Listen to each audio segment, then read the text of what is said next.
Telugu Desam party అధికారంలోకి వచ్చిన దగ్గర నుంచి విపరీతమైన అహంకారంతో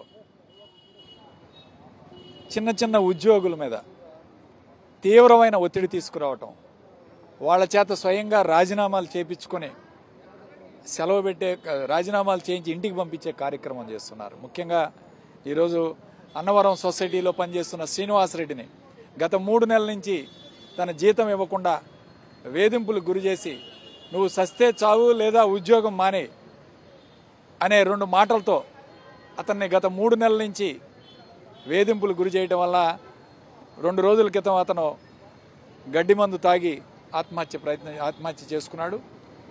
నిన్న సాయంత్రం చనిపోవడం కూడా జరిగింది. ఈరోజు ఇలాంటివి ఎంతోమంది ఉన్నారు. ఈరోజు శ్రీనివాసరెడ్డి ఉదాంతమే బయటకు వచ్చింది.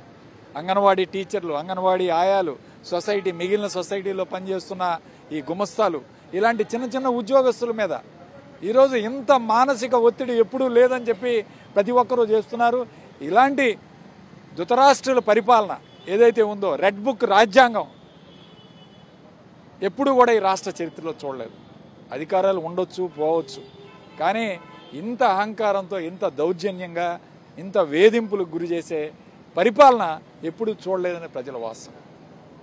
సూపర్ 6 ఒకవైపు వెళ్ళిపోయినాయి, వాటి ఊసే లేదు. కానీ మరొక వైపు ఈరోజు వేధింపులు, హత్యలు, ఇళ్ల మీద దాడులు, దోపిడీలు, ఇలాంటి కార్యక్రమాలు చేస్తూ తెలుగుదేశం పార్టీ ఈరోజు ఇప్పటికే అబాస్పాలైంది. ఈ రాష్ట్రంలో ఖచ్చితంగా రానున్న రోజుల్లో మరింత అప్రతిష్టకు గురి కావడం ఖాయం.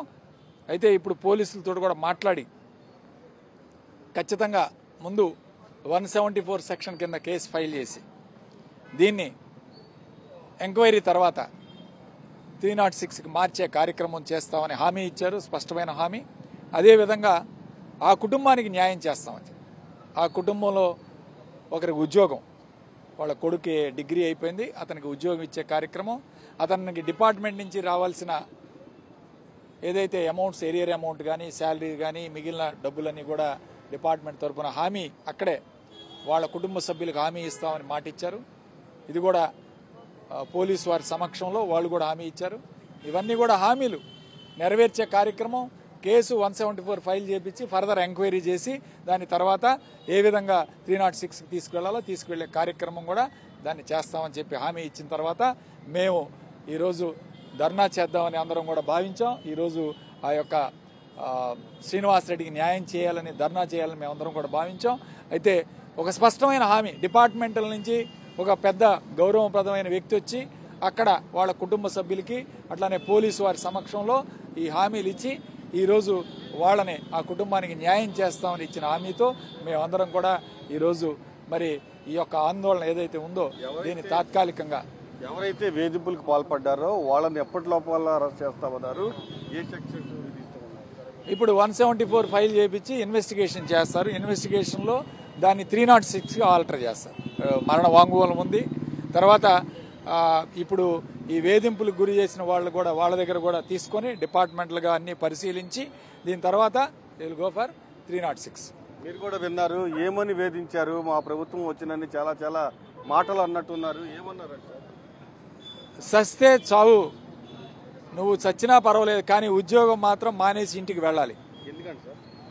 ఎందుకంటే వాళ్ళకి అదొక కక్ష సాధింపు. ఎందుకంటే ఈ దొప్పలపూడి శ్రీనివాసరావు అనే అతను అనేక అవకతవకలు చేశాడు గతంలో. అతను 15 సంవత్సరాల నుంచి ఆ ప్రాథమిక సహకార సొసైటీలో పనిచేస్తూ ఉన్నాడు.